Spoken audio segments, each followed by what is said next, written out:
Now my privilege to yield 2 minutes to the gentlewoman from California, Ms. Lee.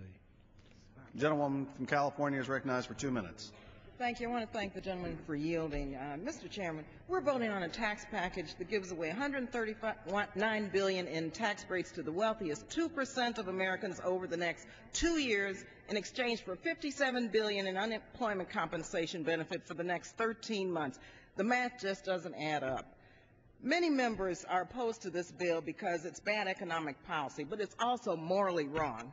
Last Friday, the Congressional Black Caucus, led by Congressman Bobby Scott, a member of the Budget Committee, proposed a fair deal by eliminating the estate tax giveaway to the richest in our country and by extending the middle-income tax cuts, unemployment insurance, temporary assistance for needy families, Build America bonds, affordable housing provisions, and the Earned Income and Child Care Tax Credit.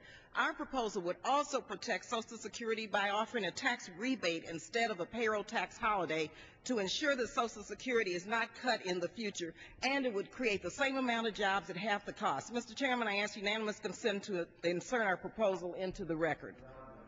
We should let the Bush tax breaks for the rich expire, period. Extending them for another 2 years digs us deeper into this deficit hole, and we know who will end up paying for it. It won't be the rich. It will be the poor, low-income communities and communities of color who lack well-paid lobbyists to look out for their interests here on Capitol Hill.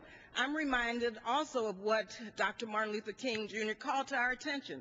A bad check such as the one being written today will come back insufficient funds. Instead of stuffing the stockings of the super rich, we need to stimulate direct job creation and economic recovery efforts.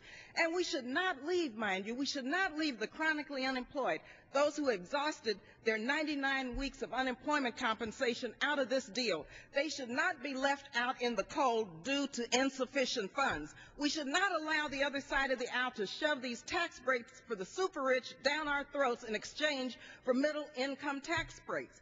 As AFL-CIO President Richard Trumka said yesterday in opposition to this bill, he said working families must not continue to bear the cost of unnecessary giveaways to the wealthiest due to insufficient funds. I would yield gentleman from Texas is recognized. At this time, I would yield 2 minutes to the gentleman from Pennsylvania, Mr. Davis.